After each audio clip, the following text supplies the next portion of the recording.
Hello and welcome, everybody. Welcome to the No Name Music Cast. My name's Tim, and this is Joy. And here we are, Friday night, doing a recording. Joy and I, once again, have had a very passionate conversation about all kinds of stuff. I don't know where we started. Before we are hitting record and play this evening. Well, to be fair, I did serenade Tim with Hall & Oates' Rich Girl, and that's what started it all. That's what it was. You started off with the Hall & Oates, and that's why it went like the way it did. As we all know about my Daryl Hall feelings. All right, what's next? Okay, so this episode is going to be a little bit different.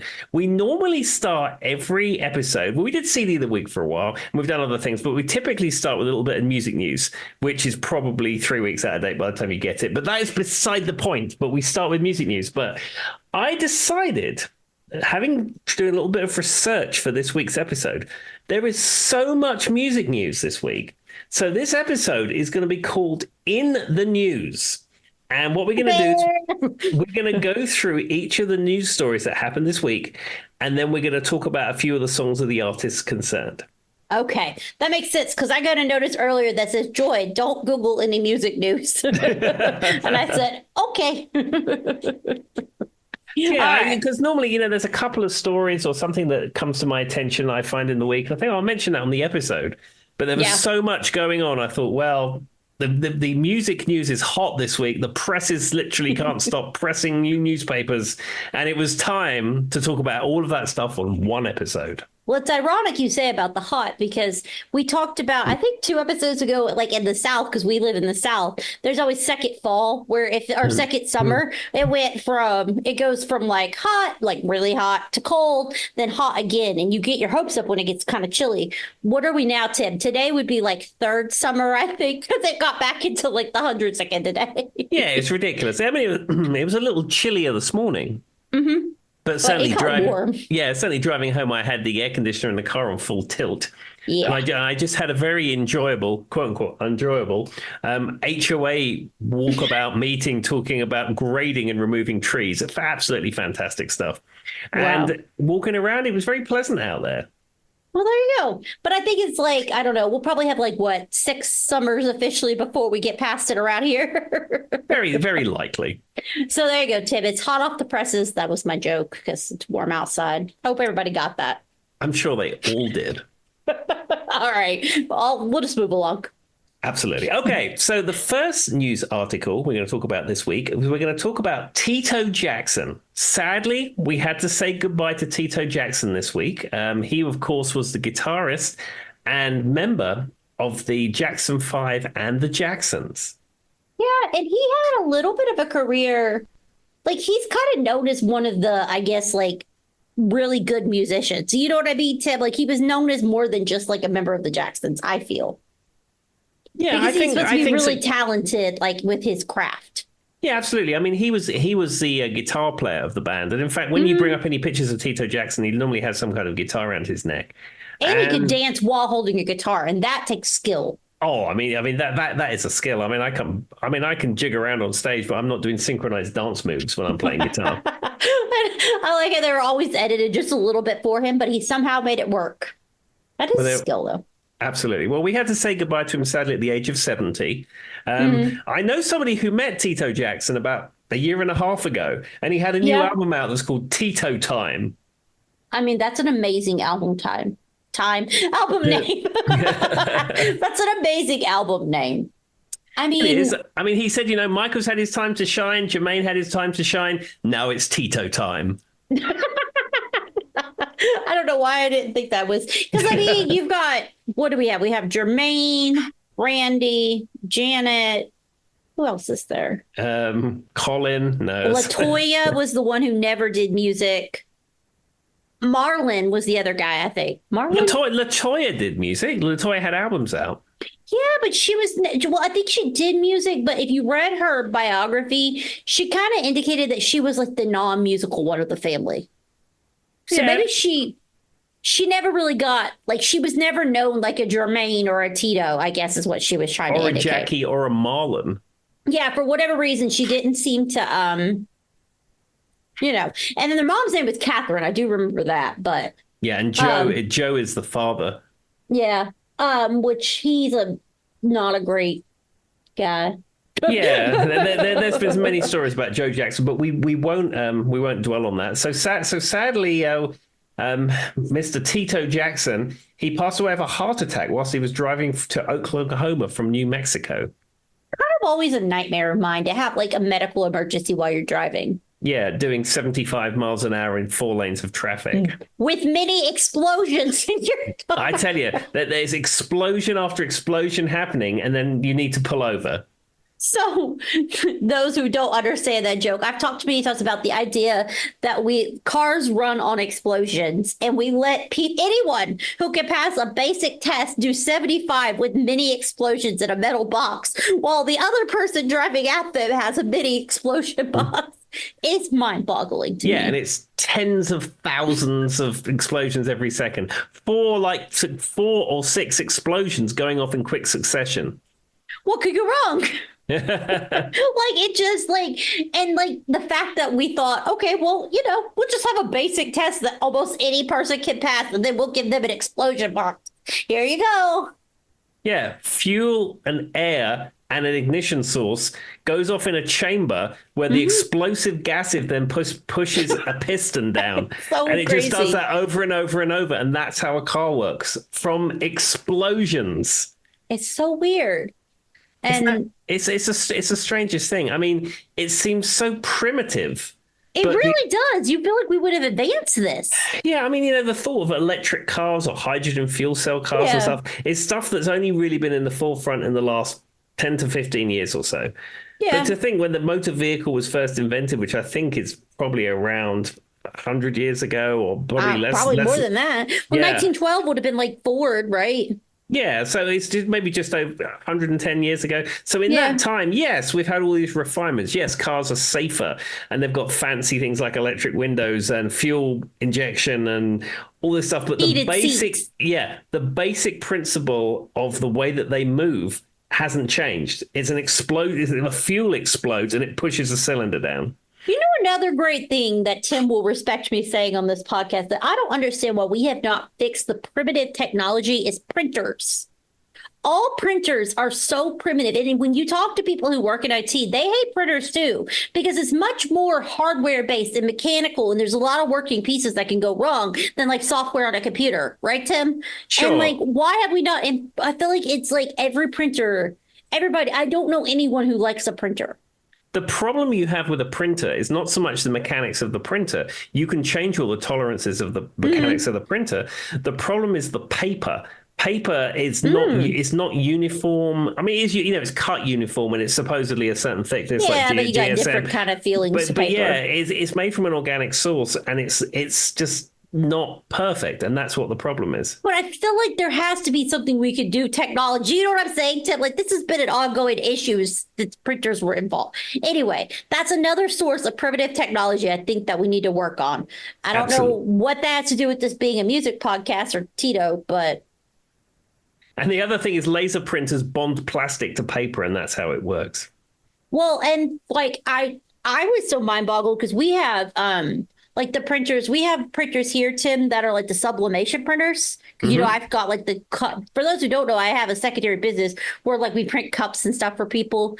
And the first time I saw a sublimation printer work and it came out on basically a piece of paper, my mind was blown. It's just, you're just transferring it from this to this. I don't know what I thought was going to happen, Tim, but that wasn't it. It's just interesting. And then I was explaining to someone today how edible cake printers work. Literally. Anyway, guys. Well, rest in peace, Tito. Yeah. Rock in peace, Mr. Jackson. And let's talk about a couple of the songs that Tito has featured on. Yes. So the first one that I thought we'd talk about is from the album Triumph, and that's the song "Can You Feel It?" Can you feel it? I mean, I feel like isn't that one that he wrote or has some type of something accolades on that song? I feel like that's one of his songs. It was when the Jackson 5 turned into being the Jacksons. When the Triumph album. Is. I mean, he was a part of that. I don't know if he was a songwriter on it. In fact, let's have a look.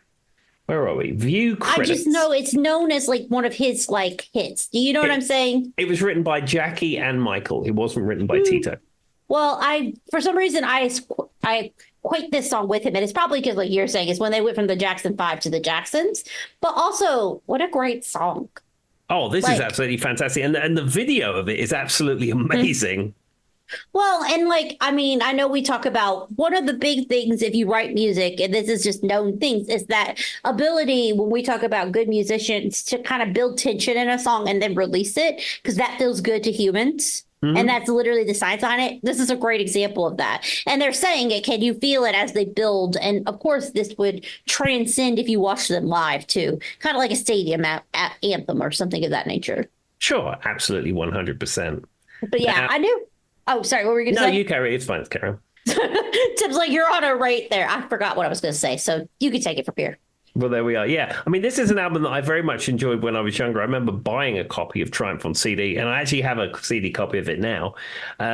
This one is good. Now, the other track that I picked out for Tito, this is from the Victory album, which is not an album I used to own originally, though I think I have a copy of it now. I've got so many CDs at this point I've bought so quickly, I have no idea what I have. I have to go into Discogs to check what I have, but that's beside the point. But this is an interesting track. This is from Victory, and it's called State of Shock. Is that a song that you're familiar with?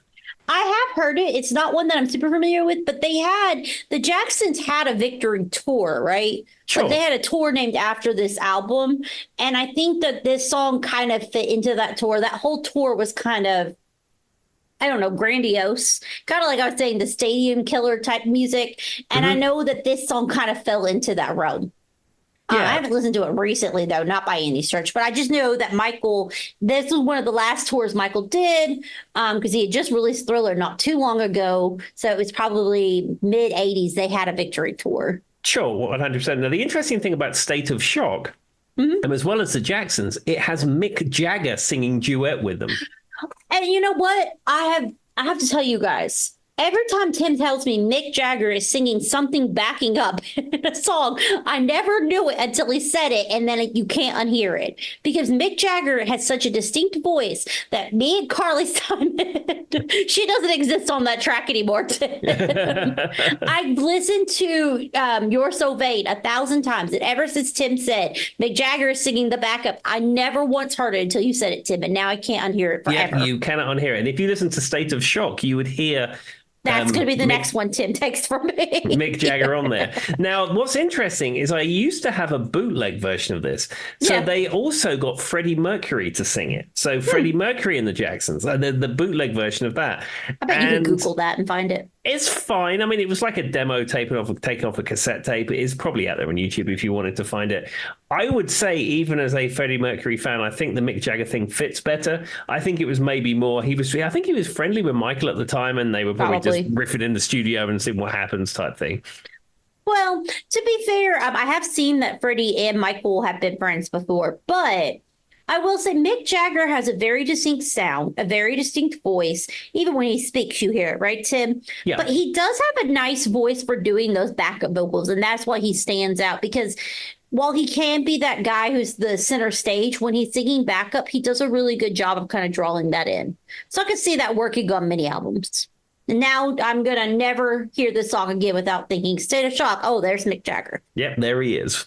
Still's the show, man. He does. I don't even think he knows it, but it's just funny because every time I listen to You're So Vain, I'm like, there you go, Tim. I'm just, all I hear is Mick Jagger now. But anyway, all right, what's next? Okay, so the next news item is something we covered very briefly in the last episode. It didn't make music news, but I mentioned it as part of the episode.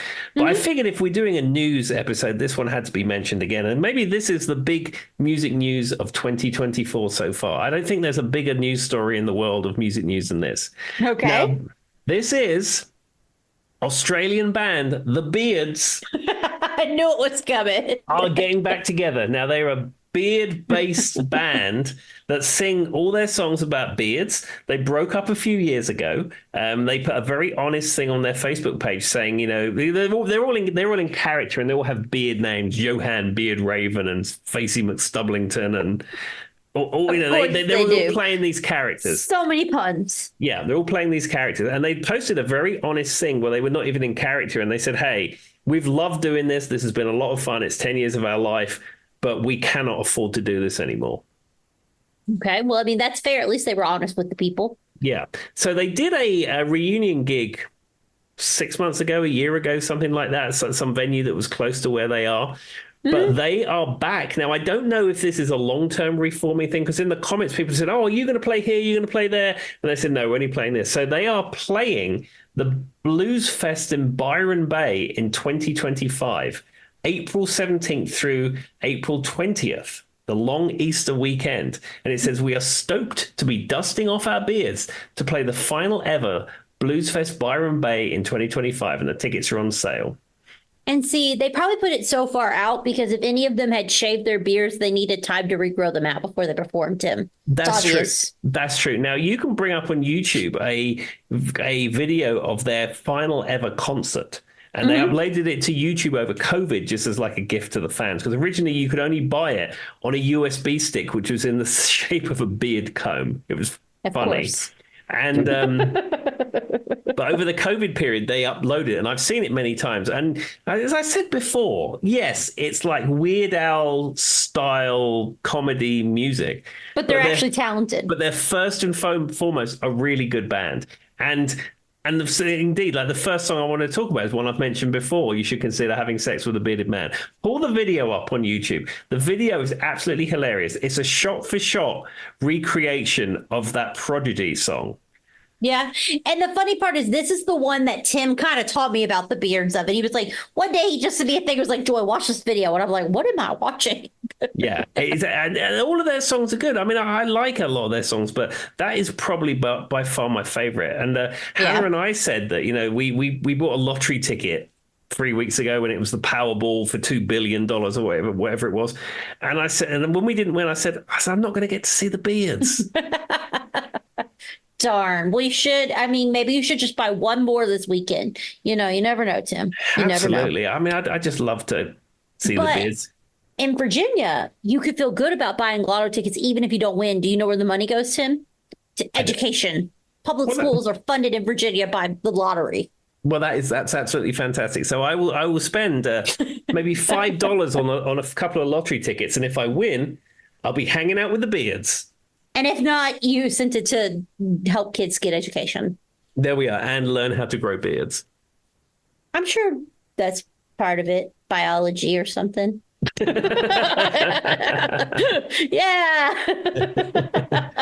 Anyway, and also in other beards news.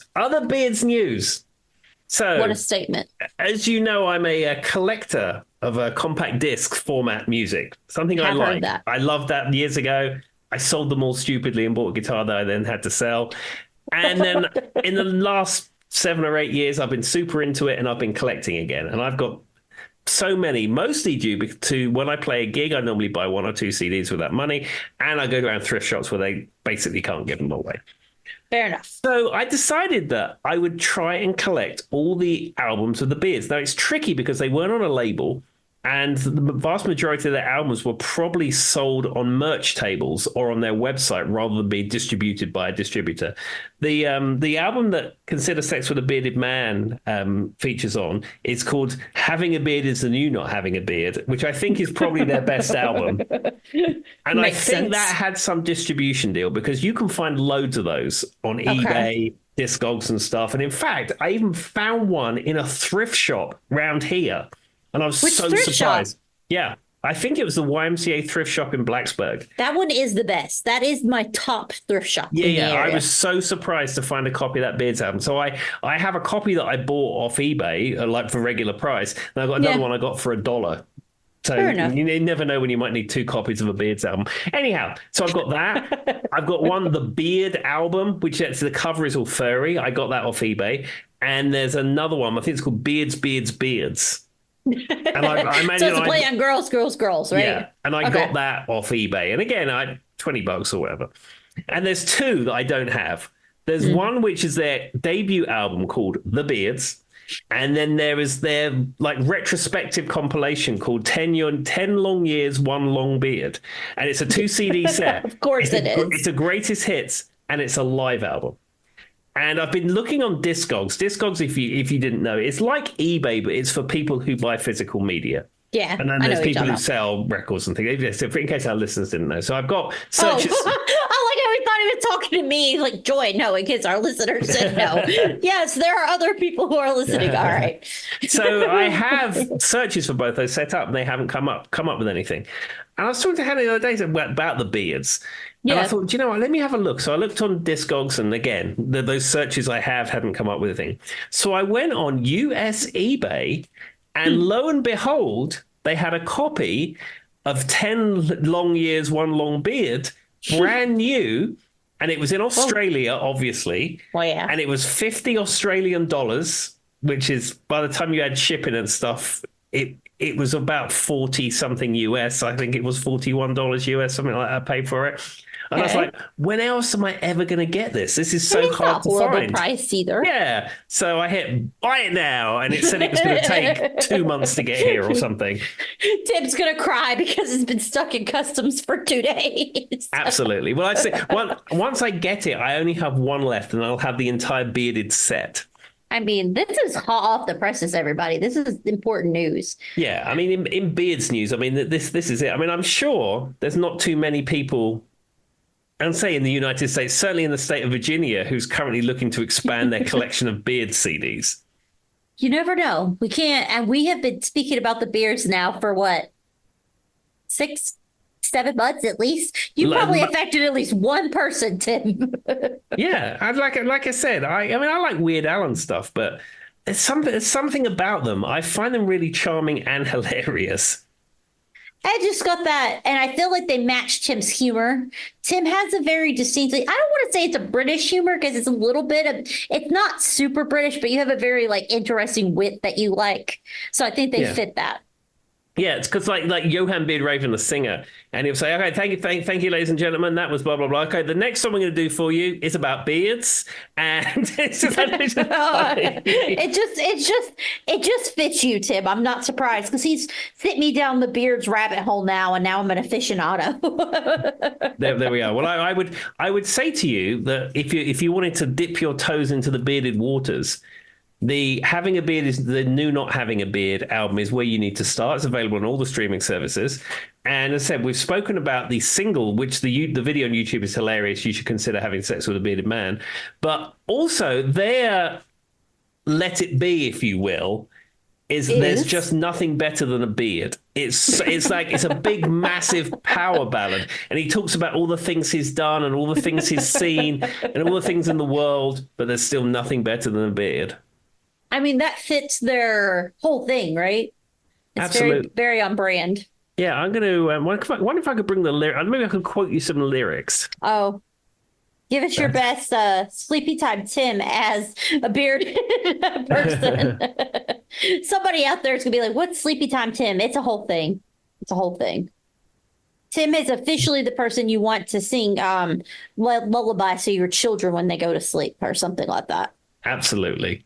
He says, I've read all the books, I've written all the songs, I've conquered the world and I've walked upon the moon. I've met with kings and emperors, and often I've found I have the best beard in the room. Then he gets a bit boastful. Great rhyming skills. Yeah. He says, I've made love to every single woman I've met. I've stopped global warming and I've freed Tibet. But in spite of all I've loved and all that I've held dear, there's nothing better than a beard. I like all those things he said, and he's like, but it's still not better than having a beard. Exactly. That makes sense. All right. Well, and people are going to start to think we're sponsored by the beards. We're not everybody. Tim just really loves them. I'm saying if you're able to see them at that particular gig at that festival that they're playing at, I highly recommend you go to the Blues Fest Byron Bay of Easter next year, because you're gonna see something very special. Or if you know any of the members personally, you can send them this podcast. Yeah, maybe we'll take that as well. I might send it to Johan Beard Raven, whose real name is Joel. Put it on the threads and maybe somebody will find them. All right. What's next, Tim? Okay, so the next news story we have is about REO Speedwagon, one of the biggest stadium rock bands in the world today. Heard of them before, yes. So Unfortunately, they've had to fight this feeling for the last time, and the See what you did story, there. yeah, the news story that I'm reading says the wheels have fallen off Aria Speedwagon. The headlines I saw were terrible. I saw one that was like the wheels have halted. Then it says Aria Speedwagon is breaking up, but they promise to keep on loving you. Dude, I wonder how many puns the people who like write these articles are like, okay, is that too much or is this just perfect? Well, apparently they will be, as it says here, decommissioned effective January the 1st, 2025. The bass player, Bruce Hall, took time off to undergo back surgery. And then he's still in rehab from that. I think they've had a fill-in bass player or something like that. He wanted to start touring again. And then the band said he hadn't recovered correctly. And then Kevin Cronin got involved. And then they fell out. And apparently they have, they call it musical differences. That's the word I'm looking for. What is it? Whenever they have irreconcilable irreconcilable differences. That's what it always is. Yeah. Exactly. Which is between Kevin Hall, between Bruce Hall and Kevin Cronin. Sounds like divorce. It sounds rough. So they've decided that they're going to pack up the Speedwagon once and for all. They'll cease touring in January 1st, 2025. Now, they are still touring right now. And in fact, Kevin Cronin had to have some kind of surgery. So I think some of the dates were actually rescheduled because of this. But whatever's going on with him and the bass player, it's so serious that, after all this time, REO Speedwagon sadly will be no more. Well, haven't they had like six? Like, haven't they went through other members, Tim? They've had plenty of members, but I'm assuming those two are the founding fathers of the band. I would think so.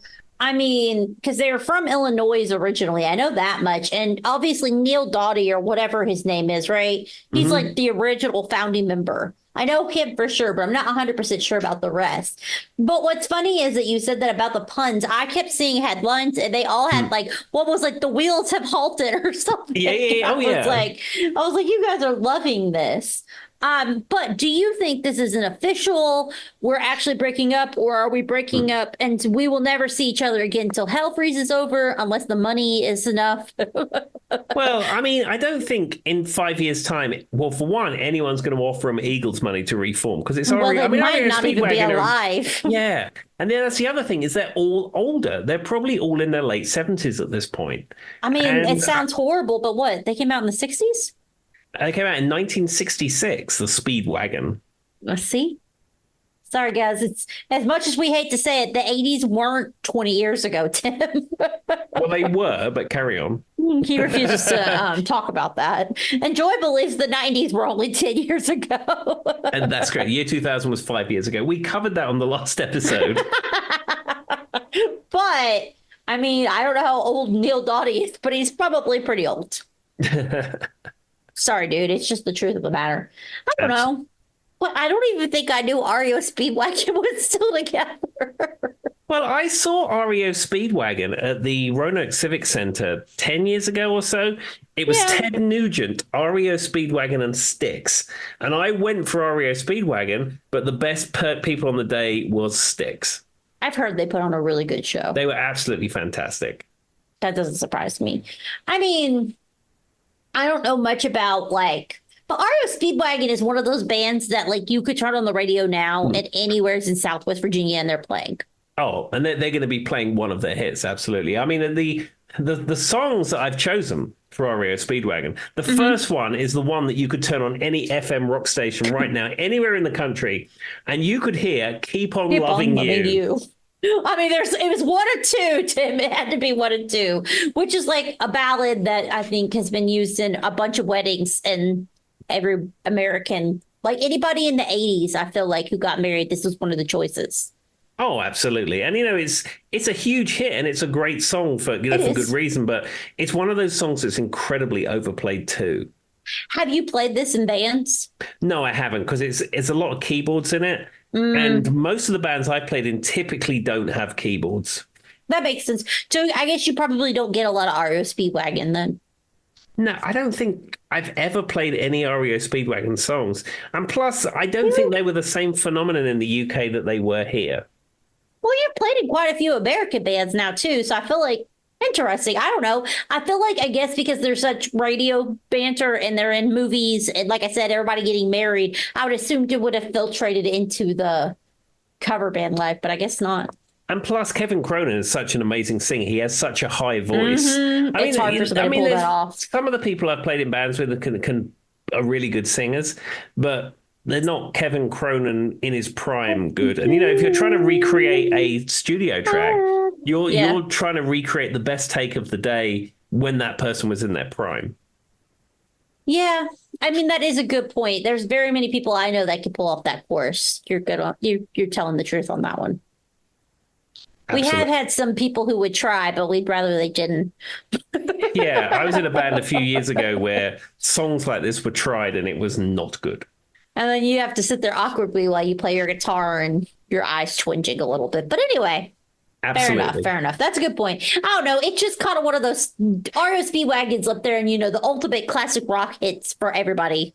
Yeah, like you get an infomercial at 3 a.m. from K-Tel Records, the best rock ballads in the world ever, featuring Keep On Loving You by REO Speedwagon. Anyway, yeah, that's the, and then it goes right into that. So there you go. If anybody didn't realize what song we're talking about. Also, I feel like this song was probably played pretty heavily in rotation because I remember REO Speedwagon did well on MTV when it first came out. Oh, of course, yeah. And in fact, if you watch the video that's up on YouTube of the very first 4 hours of MTV, they're actually promoting an REO Speedwagon concert that's going to happen later on that week or something. Of course they were. That just fits right on. Okay, what was the other song you picked, Tim? The other song I picked was another one, similar power ballady, Can't Fight This Feeling. I can't fight this. Yeah, that one. Yeah, it's almost like Keep On Loving You, but a bit different. It really is actually, I'm going to be honest with you, Tim. They're kind of the same song. Yeah, but I mean, when you've got a winner, you need to build on that. I've never thought that, though, until you just said it. But now that I sang both of them in that fake high-pitched voice, that's not how I would actually sing it, guys. Just for clarification. But they're kind of the same song. And they're also using the same, I think, when you're watching TV and stuff to kind of emphasize the same thing. And it's probably been done on all those, what do you call them, Tim, when they're like the third-party singers or the off-brand singers, the Contemplation albums? Yeah, well, like we had the Top of the Pops albums, that kind of thing. I feel like this song was probably on a lot of those. I would imagine so. In fact, you can go onto the Spotify and they have the Top of the Pops album sung by the Top of the Pops singers. So maybe I'll find it. It's probably up there somewhere. I love how I gave that really bad, the third party great value. And you got that because you know how to read me. You're like, I know what she's talking about. But everybody has that version of it. I don't know what they were in America. It's always like the greatest hits of 70 Sisters or something. And it all came down to performance royalties, which is it was cheaper to get someone to re-record it than trying to put a compilation. And it was only when Now That's When I Got Cool Music thing came along that it became very popular to have a compilation album with the real artists on there. Fair enough. Well, we can't leave REO Speedwagon, though, Tim, without me giving my favorite song, which is Take It On The Run. I'm just throwing it out there. Yeah, and that's not super dissimilar to the other two, really. We're seeing a trend here. Heard it from a friend. Wait, I need to look at the chords and see how similar in all these songs they are, because I feel like they can't be that far, Tim. Now that you pointed it out. I bet you all the chords are first position guitar chords, G, C, D, F, E. Wait, hold on. Let's see. I'm just going to put it on. So we're going to look at Take It On The Run chords. Guitar. We're going to go in the Goog machine, everybody. Okay. E-A-D-G-B-E. Yeah, the key of G. So it was complete on the word. All the chords you can play in the first position. Easy guitar chords. Yes. And it's the one that everybody learns when you learn an instrument when you're first starting. All right. Can't Fight This Feeling is in G. Okay, I'll give them this. G, D, E minor, C. E-A-D-G-B-E. There you go. Oh, it has a B in it. Fantastic. Which is, stepping it up a little bit. But I mean, it literally goes G, D, E minor, C, G, D. I mean, I could pick this up in 2 seconds with my ukulele. It's one of those songs. But now that you said that, I've never realized how close in all the songs. It's really just him screaming about something at you intensely, but it sounds kind of good. It's normally about how a woman has done him wrong and then how he's going to forgive her about it. Yeah, because he can't remember what he started fighting for. Exactly. And then they all of them have similar lyrics to that. They come crashing through the door. Oh, yeah. Anyway, all right. What's next? Okay. So the next Ario Speedwagon in my head for the next 6 weeks, Tim. Now, the next news story, which came out this week, is Jane's Addiction. Now, Jane's Addiction is not really a band I'm super familiar with. And in fact, the track that I'm going to talk about when we've spoken through the news story is the only one of the song of theirs that I'm familiar with. It's such a weird story, though, Tim. Yeah. So Jane's Addiction reformed, and they're out on tour. And then apparently Perry Farrell, the singer, has had a number of challenges throughout his life, and especially recently, whether it's substance abuse, mental health, it's somewhere in the juxtaposition of those two issues. And supposedly he was not happy with the mix on stage. And then he decided to hit the guitarist, Dave Navarro. Yeah, and I saw that his wife basically explained it as, I read an article about it, that he thought that he was being bleeded out from the music, like you couldn't hear the singer enough. And that does happen sometimes if there is a bad mix. You've heard that, Tim, where like the singer can't be heard because the background is really loud. It's possible that happened, but I don't know that punching Dave Navarro is going to fix it. No, because he's not the monitor engineer or the front of house engineer. I don't know. I feel like that sounds like an excuse because he was mad at Dave Navarro and he had to say something publicly that sounded good. Yeah, I mean, I've read several stories about Perry Farrell. I've never met the guy. I only know this through what I've read online. And he's always been incredibly volatile. And the fact that Jane's Addiction existed at all is probably a miracle. Now, Dave Navarro, he seems like a pretty cool guy. Yeah, because he played on Alanis Morissette's You Ought to Know. I know he was the only thing I know about Dave Navarro that like sticks out. He was when that one band had that Rockstar In Excess show. He was the host. I know that. Yeah, and also he was in the Red Hot Chili Peppers for like 5 minutes. He was. I don't know a whole lot about him, but I also think he performed with Janet Jackson for a while. I think he's known as being a pretty good musician, like generally. Yeah, and he was with Carmen Electra for a period of time too. That's true. That was a very 90s. They looked like the essential 90s kind of grungy couple. Did you ever see, I think it was Pizza Hut. I think these were Pizza Hut commercials. And it was some dorky looking kid was in it. And he's inviting friends round, and they're sitting around eating. Pizza Hut gets delivered, and they say, "Oh, come in for some pizza." It's just me and Carmen Electra, and all everyone's like, "What?" I know exactly what you're talking about. I remember those commercials. I think it like came from like a Super Bowl one year or something. It was something like that, but it was why does this dorky kid know Carmen Electra, and why is she eating pizza in the house? It's just, the way that I'm not doing it justice because they are hilarious. Yeah, I mean, I will say I know exactly what Tim's talking about. It was a very classic 90s Pepsi, probably came out around the Super Bowl kind of Pizza Hut commercial. Now, from what I get, though, maybe I'm missing something, Tim, but I don't know a whole lot about Dave Navarro, but a lot of stuff he's done is he's just played with a lot of different people. He has. He's got his chording method is very inventive. I mean, like he played, like you say, he plays on You Ought to Know. And he has some very inventive chords that he plays. He's actually a really good musician, really good guitar player.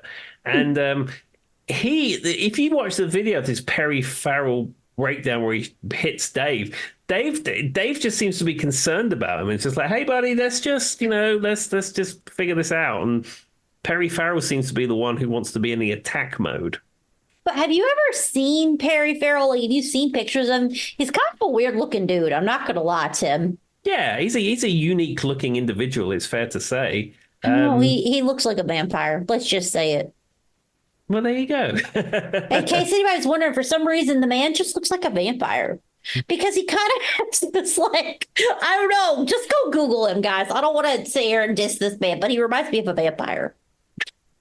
Well, unsurprisingly, the band backing Mr. Vampire have cancelled the tour. The reunion tour is Yeah. over. So if you got to see the reunion tour and you're a big fan of the band, you were very lucky to do so. And the band put out a statement. It said, continuing pattern of behavior and mental health difficulties. And it says, our concern for his personal health and safety, as well as our own, has left us no alternatively. We hope that he will find the help he needs. That's for the best. Let's be honest. I wouldn't want to keep, because like the other thing is he obviously needs to go get help, and putting him through concert tours is not going to make him want to go get help. No, absolutely not. And I mean, and the problem is, I know Jane's Addiction is an old band that reunited. I mean, In the there's some 80s. there's some money involved in that, but you're still surrounding yourself with yes people, and it's not healthy if you're struggling. Yeah, that makes sense. Or maybe it was 90s. I guess it would have been 90s grunge. I only know a few of their songs. I'm not going to act like I'm a Jane's Addiction knowledgeable person. But I do know a few of their songs that were popular.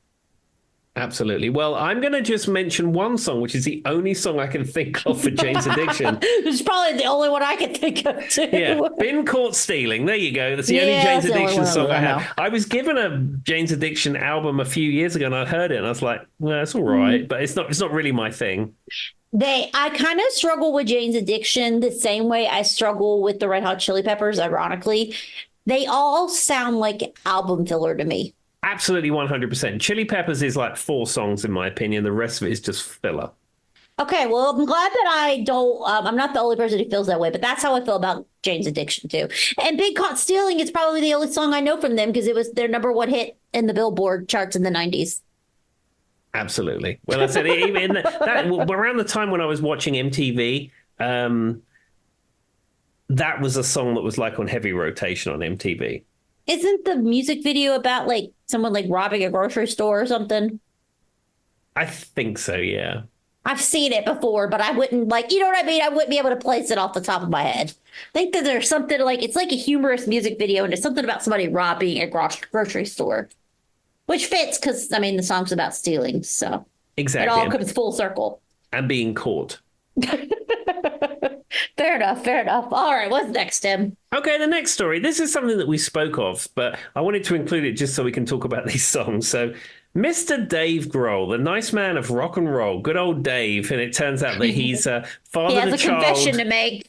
Yeah, he's fathered a child outside of wedlock with an unnamed person.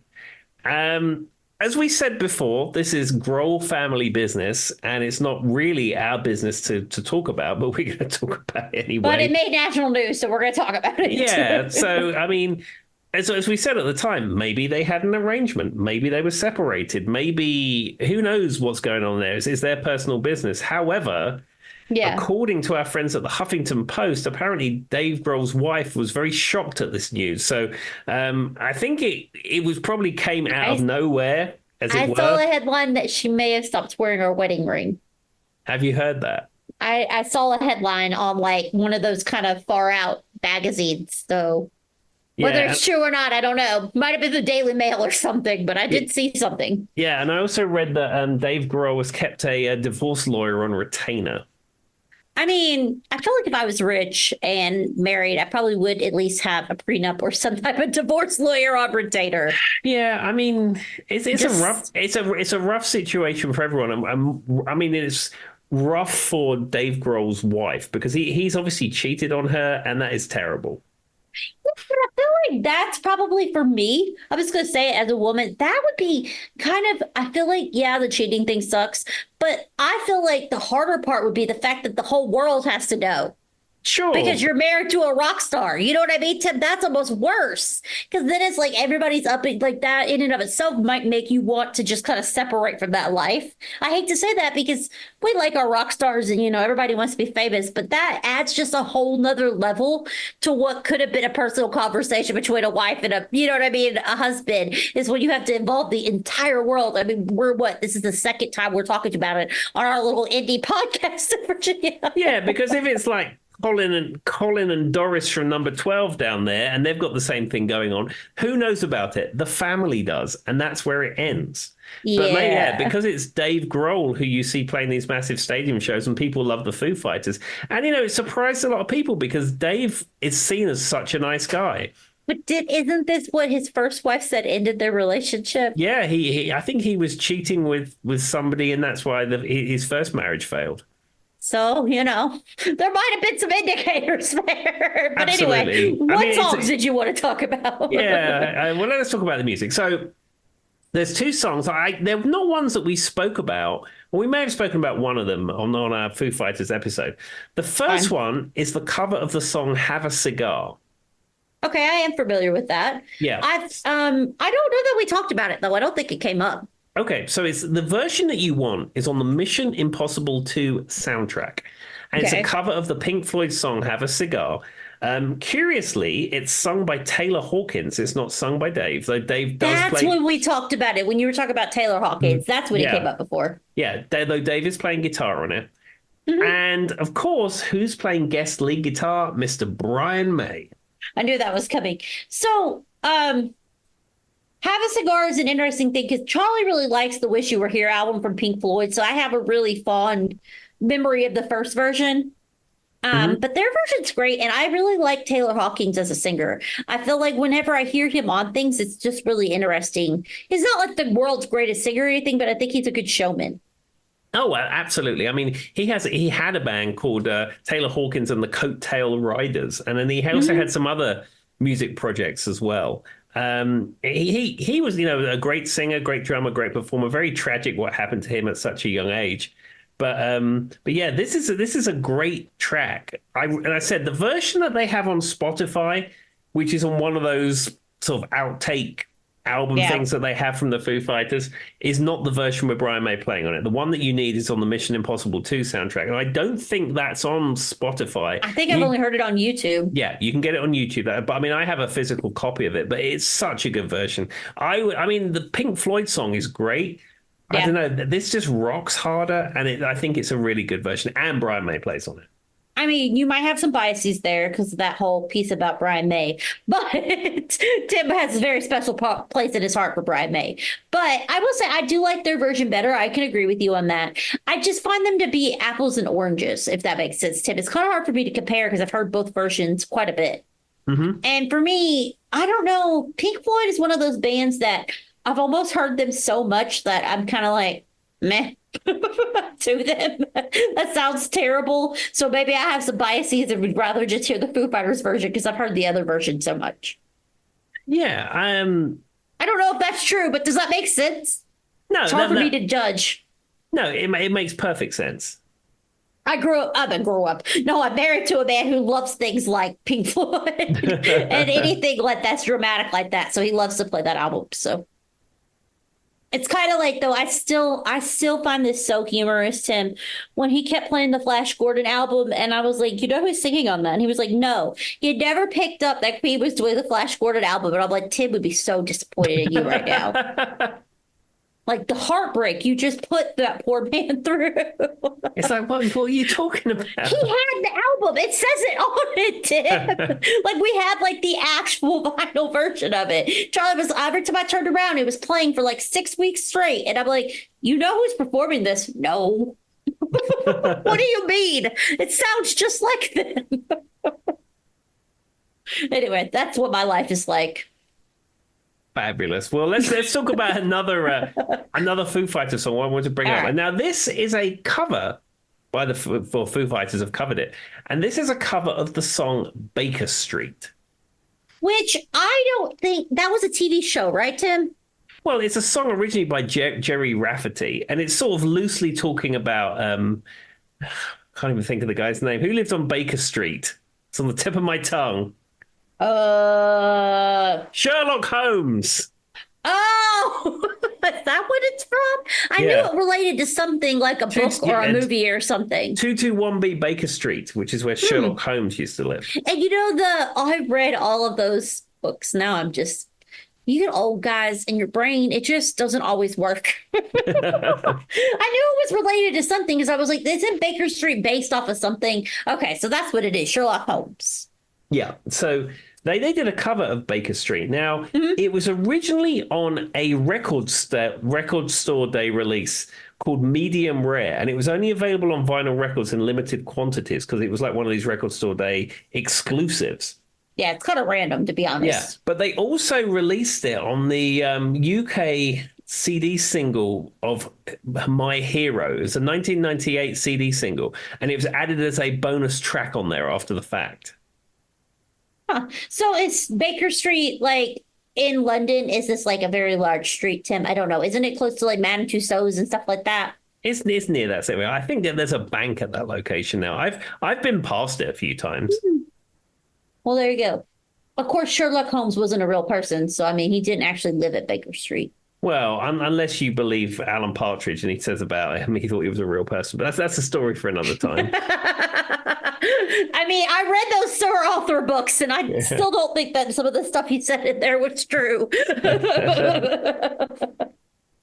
Oh, that's funny. To be fair, though, they kind of have portrayed, if you've never like looked into it, and they kind of had portrayed like Sherlock Holmes as somebody that they could be talking about in real life, Tim. Like, it's not that crazy to think if somebody had never knew it was a fictional character, they thought it was based on a real detective. Exactly.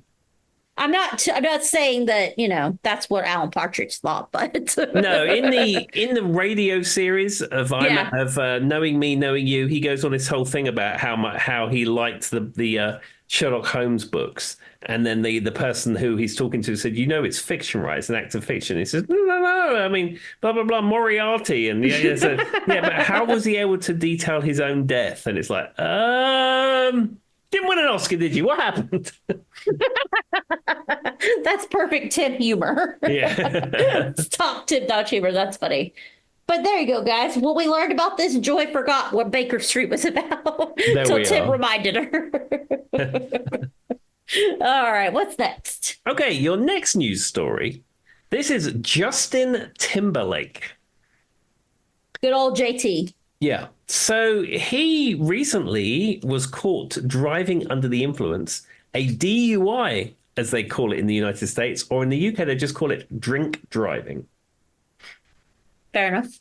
Okay, so he was caught being over the legal limit. He went to court about this, and he pleaded not guilty to the Solve that. count of driving whilst intoxicated, which is a misdemeanor. He could have, if he'd have been convicted of that, he could have faced a maximum of 1 year in prison or a $2,500 fine. Now, the fine would mean nothing to him, but the year in prison, of course, would be. Yeah, but if it's like your first offense with a DWI, you're not going to get that in America. You know what Yeah. I mean, Tim? Let's be honest. You're going to get like do a course on not drinking and driving and pay some money. Even if you're not a celebrity, you're probably not going to get a year in jail. Exactly. Well, he was driving his 2025 BMW.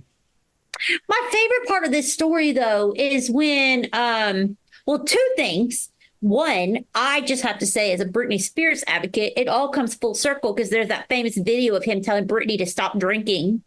Just saying. First of all. Second of all, is when he said he just had a martini. Like, that's what he told the cop, right? Tim, a martini's basically just vodka with olives in it. He just was like, I just drank straight liquor and drove down the road. Like, you couldn't say I had a beer or something. Do you know what I mean, Tim? I understand what you're caught. But like, that's not the best way to advocate for yourself. The best thing to do is just shut up. If you know what I mean, Tim? If you're around cops, just shut up. But I love that. He's like, it was just one martini. I'm like, that's like 3 shots of vodka in one drink and some olives. Absolutely. Well, Sorry. he has paid the price for his misdemeanor.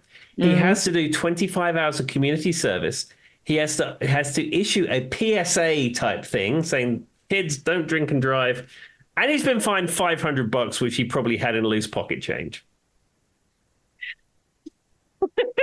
So depressing because if it had been me, anyway, let's just move along here. Not that I would drink and drive, but you know what I mean. Exactly. So I'm actually going to talk about a Justin Timberlake song that I'm familiar with.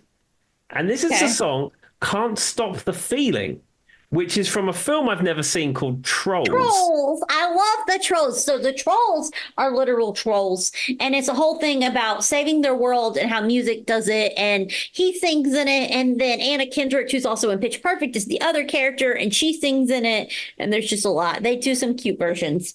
of songs in it. But Can't Stop This Feeling, I mean, was everywhere when it came out. Nothing I can, that one. And I always think about there was this one part where he was on Ellen talking about that song, Tim. Mm-hmm. And it says, just imagine. And for some reason, she sent him a snap. I think it was like a FaceTime or like a Snapchat or something of her singing it. And she was singing the lyrics wrong.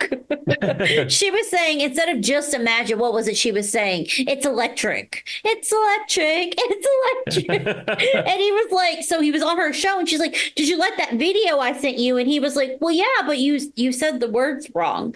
And then he had to explain to her on her own show that she was singing it wrong. And I don't know why, but that's what I think of when I think of this song. Well, I was only aware of it a number of years ago because I tried to put a band project together, and that was a song that was suggested, and I'd never heard of it before. And we actually started playing it, and it seemed to work. And then the band project never really worked out. So when I hear that song, I think of that failed band project I tried to put together.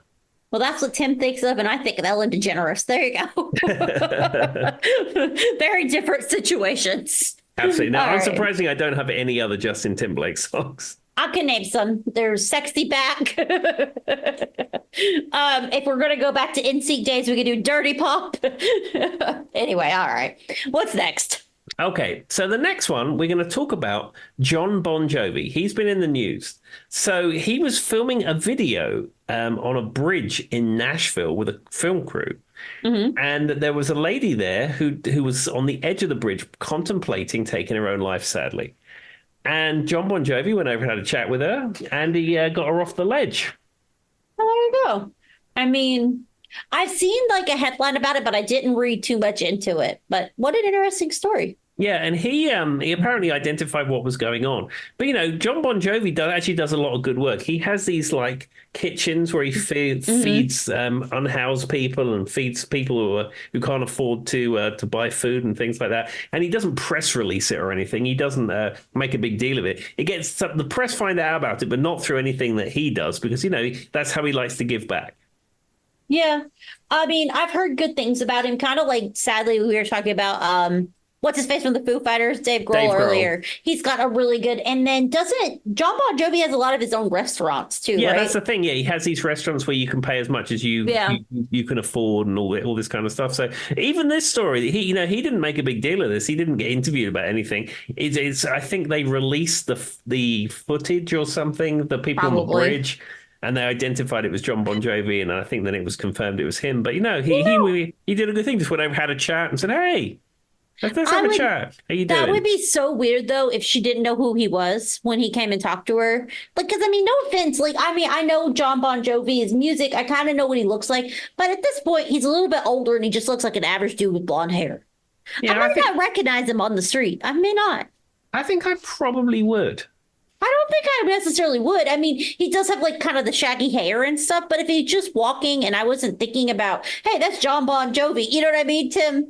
I don't know that it would register with me. And it'd be really funny. I know not funny because of the situation, but it would be super interesting to find out if she knew who he was. But on the flip side, I would kind of be annoyed if I didn't know if I were in that situation and now it's being broadcast all over the world because it happened to be John Bon Jovi. Not that he shouldn't have helped her, 100% he should have. But like if you're struggling with your mental health and you're getting ready to jump off a bridge and now you have all this added pressure of the fact that the person who helped you off happened to be a megastar. Yeah. It's kind of a weird place to be, right? And then like the video footage of you almost jumping off a bridge is now available on the internet for everybody to see for the rest of your life. Yeah, I don't think they released the name of the person, and the footage is grainy anyway. You can't really make anything Well, that's out. good, but you know what I'm saying? It's kind of like what I was saying earlier with what's his face's wife. It's almost like the fact that it's so everywhere would be worse for me. Absolutely, 100%. So yeah. Anyway, what's the song you picked, Tim? Okay, so I've got a couple of songs. And one we may have spoken of before, and this is actually a John Bon Jovi song. It's from the soundtrack album of Blaze of Glory, and it's the song Blaze of Glory. Now, as I may have mentioned before, the thing that makes this song great, Jeff Beck plays guitar on it, and it appears what it sounds like, a slide guitar solo on it. Well, in fact, it's Jeff Beck playing a regular Stratocaster guitar, and he's making all of the slide sounds with the whammy bar, and it's absolutely amazing. You see someone doing that, and you think, how do you do that? Well, and the thing about it is that's one of the distinct things about the song. Like that stands out when you hear this song, and I've never heard that before. So that's super interesting, Yeah, Tim. listen to the guitar solo that happens, half the way through the song. Yeah. Jeff Beck, there's no bottleneck slide played on it. It's a standard Fender guitar, and he's manipulating the pitch with the whammy bar. It's absolutely amazing. I mean, this song is very classic power ballad John Bon Jovi. Oh, and it's from the film Young Guns 2. Have you ever watched that, Tim? Absolutely not. I think it's a Western, right? Yeah, that's probably it. I'd never watched that. I think I've never watched it either. And I've never seen Young Guns 1 either. But I've heard their movies, and I feel like it's probably like a Western. Don't come for me, though. But Blaze of Glory makes me think of a Western, too. Yeah, and I think if I remember correctly, the video is cut in with footage from the film. It's in Utah.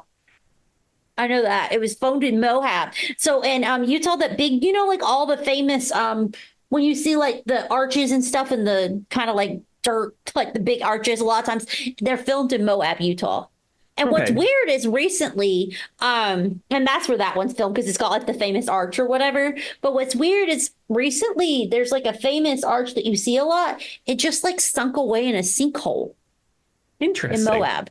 It was like, because I still have, where I lived in Utah for like 2 years, I still have a lot of like some of their news articles and stuff on my Facebook. And yeah, they're like, it was near one of the famous lakes, but it was part of Moab and it just like sunk away. And it was like a famous place where people would be. And thankfully, no one happened to be, and no one could really explain it. It was just like a sinkhole, like this arch. Just sucked it right down. Isn't that weird to think about that could happen in theory? It's very strange.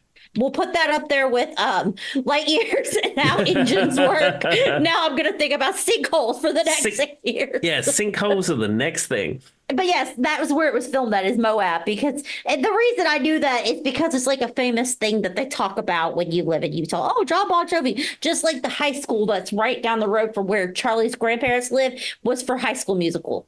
There you go, guys. And I've heard that a lot of stuff is filmed in Utah. And some of the things I've heard is it's easy to get permits there. Yeah. And you've got a diverse type of like, for example, in Pirates of the Caribbean, that scene, which Tim has probably never watched, but there's a scene where he's like, it looks like a giant, almost desert, but it's kind of weird and white. It's the salt flats in Utah. And he's like being strung. That's where it was filmed at, because the salt flats out near the Salt Lake City, you just have like a lot of weird, diverse stuff in Utah. There you go. Interesting. Everybody would learn that. And did you also know that Utah has the highest percentage of MLMs? Because they allow them legally. Yeah, MLMs are a scam. Yep. And you know what's interesting about MLMs? I'm not going to name the person. I know somebody who is incredibly intelligent and worked a job and was very particular about their work, very precise, very accurate.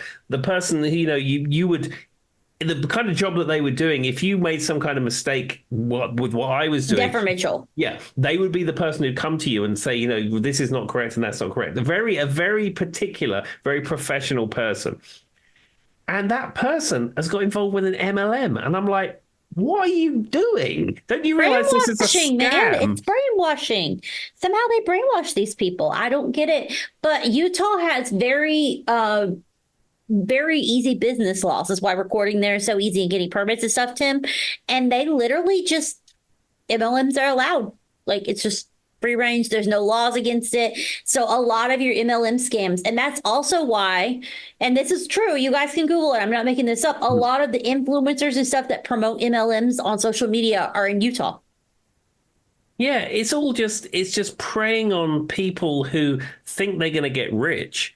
And it's also, crazy. And they end up losing money. Yeah, losing money. And then it's preying on their friends and support system to buy this junk that you can buy in a Walmart for half the price.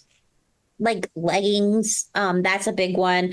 And then like we actually have I'm not going to name names, but they're in Bradford. There's a smoothie place here, Tim, and they're associated with that Herbalife. It's crazy. I don't know how they're like doing it. They're selling their products in the smoothie shop. Very weird. Anyway, this is not an MLM podcast or anything about Utah, but we went there.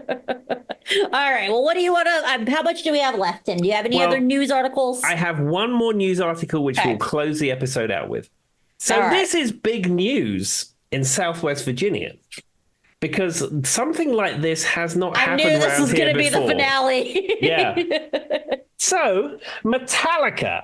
Okay, so to give people some context of this, where we live in Southwest Virginia, there is a famous university called Virginia Tech. And Virginia Tech is very big place for very big seat of learning, shall we say. Yes, and they have lots of big sports teams. Yeah, and unfortunately, you may have heard of Virginia Tech because there was a horrific massacre there 15 or so years ago. Terrible, absolutely terrible. Anyhow, 2007, I think. yeah, anyhow. So they have a sports team that's called the Hokies, which is an American football team. Nothing that I'm interested in at all. However, like every third car around here has a VT sticker on it, or a personal license plate. So I love and VT. most of the coworkers you work for either graduated from there or the other college, Radford. Yeah, and every license plate is VT forever or LV VT and stuff. So Go Hokies! Yeah, people love this Virginia Tech, and they certainly love the Hokies, which is the football team that they have. Now, the Virginia Tech Hokies have had Enter Sandman as like their intro music forever. And it was a number of years ago, 15 plus years ago, Metallica came to the stadium, Lane Stadium, which is where the home of the Hokies on the Virginia Tech campus.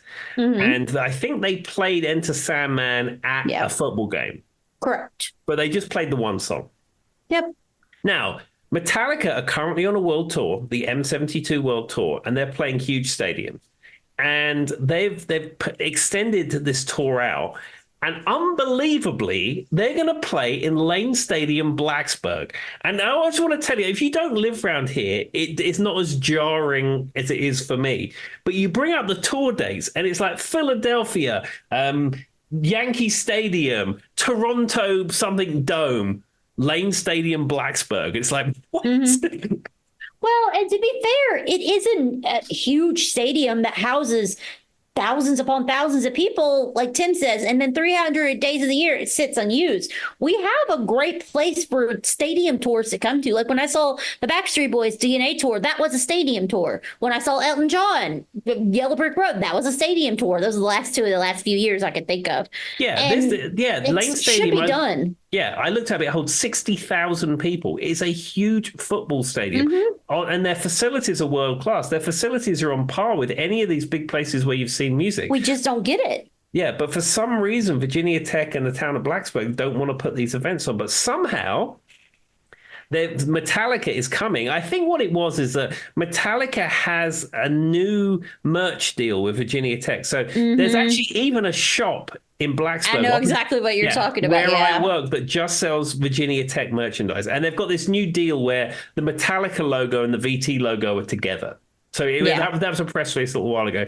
And I think it's off the back of that. So anyway, they are bringing the whole tour to Lane Stadium in Blacksburg. It's going to happen next year on May the 7th, 2025. It's the full tour. It's got Suicidal Tendencies, Pantera, which I'm very excited about, and Metallica at Lane Stadium. Now, the tickets go on sale on Monday if you have a pre-sale code, which I do. I'm going to attempt to get tickets for this. And actually, it's going to be hard. Yeah, well, I'm going to do it at 12 o'clock on the button, and I have a pre-sale code. Tim's like, I'm going to do this. But, the funny thing is, we talk about ticket prices. So they're not bad. I've got the chart here. So if you're a student, there's a whole load of seats reserved for students, and they're $50. And then there's also the cheapest seats are 60, and then there goes 90, 140, 170, 230, and then there's like a pit in the middle of the stage, and they're $300 a pop. I work with a guy who's super into this, and he said he's going to try and get a pit pass. But I mean, I'm probably going to go in the 90 or 140 thing because I think the experience of being there is going to be great. But I don't know. It's just. But you want a place to sit down when you get tired of standing. That would be my preference. But assuming I can get tickets for this, I'm very excited about this. I think you'll do it. I think it'll go fast, but I think if you're there and you're ready, it's not going to go that fast. But people in the area are excited. I will say that. Yeah, and the best thing is this stadium is a 25-minute walk from my office. I could almost see it from my office, and the thought that this is going to be this huge stadium gig. I just don't know why this huge stadium remains empty almost throughout the entire year. And this is the first time something like this has happened. And the city, so for those who don't understand, there's Blacksburg, there's Christiansburg, and there's Radford, and they're kind of all one, right, Tim? We think of them as all one. This isn't Blacksburg, but between Christiansburg, Radford, and Blacksburg, there's plenty of accommodations, there's plenty of restaurants. I mean, we house thousands upon thousands of people every football game. Yeah, I mean, they have football games all the time and sell this place out. So it's not like it's anything new that 60,000 people are going to descend on it. So why this stadium isn't being used for more big concerts? It's got to be that the school just doesn't want to use it for that. I mean, and you have a built-in audience. You have the tech students. You have Radford University, Hollins in Roanoke is not that far. Yeah, I don't know. But anyhow, I'm not knocking this. This is going to be fantastic. I hope I get a ticket for it. I literally said it to Tim. It was like, I already know. Yeah, I said 12 o'clock on Monday. I've got the pre-sale code. I'm going to shut my office door. I'm going to see what I can do. I'm going to be texting you and be like, did you get it? We will see. If I get it, I get it. And I don't. But it seems like it's something that I need to be at, because the amount of times I bellyache about great acts coming around here and I never get to see them. So exactly. How can I not see Metallica? I mean, Hannah saw Metallica 20 years ago in the Roanoke Civic Center, which is a much smaller venue, and they weren't quite the global act that they are now.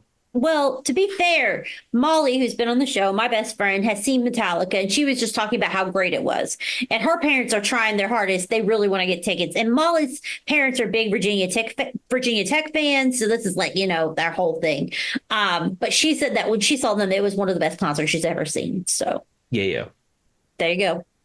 I mean, I guess, Tim, what songs are we going to talk about? Because, I mean, Metallica's got a huge catalog. Absolutely. Well, I went with a couple of quick wins, as it were. Of course. I went with Nothing Else Matters from what they call the Black Album. It's just called Metallica. And I also, from And Justice for All, I thought I'd throw in One, because I like One from that album.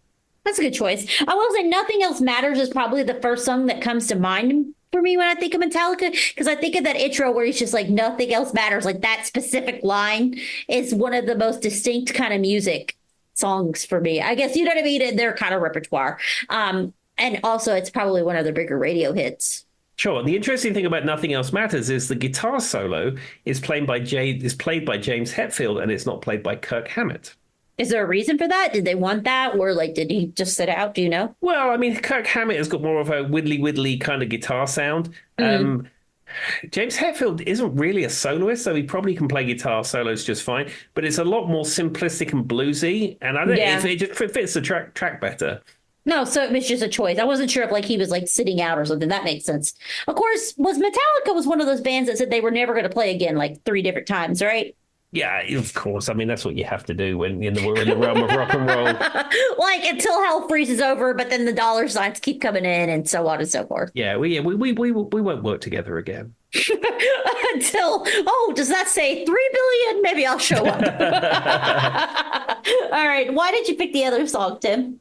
One is, I said, that is a song that I like. A friend of mine from school was super into Metallica long before I was. And then he was telling me about how great One was. And in fact, he had a VHS tape of the video, which was the first video that Metallica ever made. And I don't know, it just reminds me of that time. And I just think it's a good song. Very iconic to you. Well, I mean, it's always great when you can associate it with like a very distinct memory like that, too. Absolutely. And that's what music does. All right. Well, with that, this has been a very hot week that they'll find out in 2.5 months. But anyway, we'll know in the next episode. Tim will update you guys if he got Metallica tickets or not. So everybody cross your fingers in the future when you watch this, when you hear this episode. All right. Absolutely. Well, what would you like to leave the people with? If you live in the United States, make sure you're registered to vote and just be kind to everyone that you meet. Also, if you are in Virginia and you can Google this, quite a few states early voting has already started. So if that's something you're interested in doing, it's very easy. You can get it sent to your house just by going online and getting it sent to your house. You fill it out, put it in the mail, and that's all you got to do. There we go. So just an FYI, an extra little bonus about voting. All right. Bye-bye. Bye-bye.